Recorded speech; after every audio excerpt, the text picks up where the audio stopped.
बोला नथिया पिया नथिया पिया नथिया जबल गढ़ई बना बलम करब नाही बतिया जबल गढ़ई बना बलम करब नाही बतिया।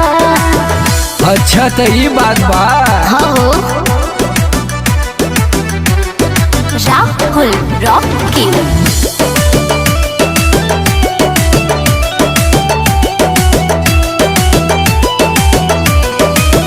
लड़का के जैसे मोहे बहका देला पूछो जमानी तो बहाना बना देला।